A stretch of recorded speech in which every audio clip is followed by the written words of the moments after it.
Okay, so we're almost finished with this one. Now we're putting in the second pass of the light value. So I'm gonna go over all the light shape area with my brightest value, which in this case actually is pure white. So because this is painted all in one session, so this is basically wet into wet, painting in one go. And oil can be tricky that it doesn't dry quickly, but it sometimes is very useful because then after, if you want to blend in, soften a shape, you can still do that easily. But the tricky thing is that sometimes it can also make your work a little bit difficult because when you're painting something lighter over something darker, well, it's wet, then it's likely it won't result in the brightness that you want because it blends a little bit into the value under. So sometimes people will start the painting with the brightest value they want, or even further even brighter than the brightest value they want, because they expect that it will get darkened down a little bit. And often also in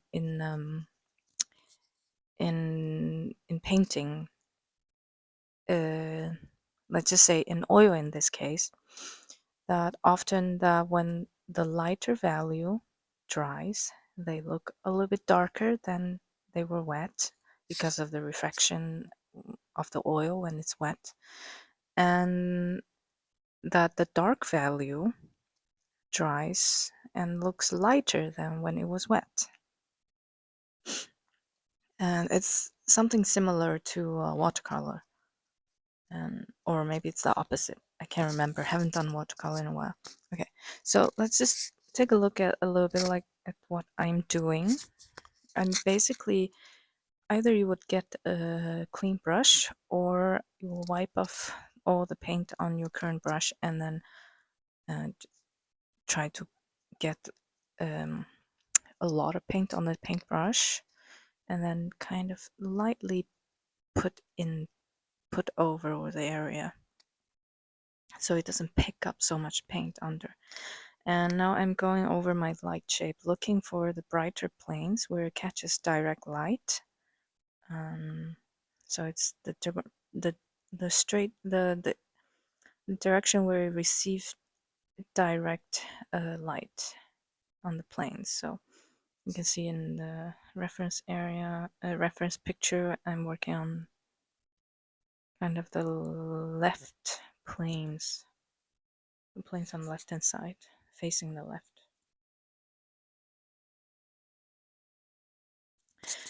And again, I must remind myself and those who are watching that this is an example where really how I'm using the skills I learned in school to my own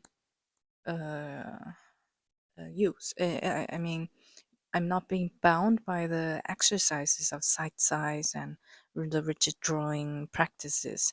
Those are meant for training, and you don't necessarily want to bring that into your work all the time. And the good thing about this sight size training that I had in school is that the training helped me to judge my decisions, because I would make a decision and then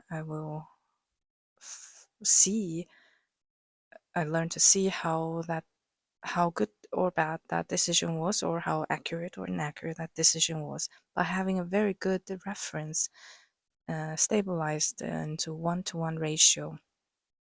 So that is really the point of the trainings, to train your eyes to be sensitive to judging distance and values, and train you to translate information into simplified terms, and learn to see shapes. And as you can see in other previous videos, that I did not nail down all the shapes, as accurately as it can be, but I was also not planning to nail down every single shapes.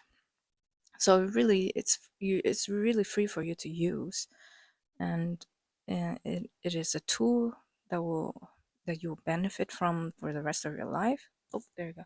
So I put in, this is what happens sometimes to me, that I just keep painting, painting, painting, and then started wandering off and start painting things that I'm not seeing, or start painting things I think I'm seeing because I'm not stepping back, a lot. And that's okay. I just really want to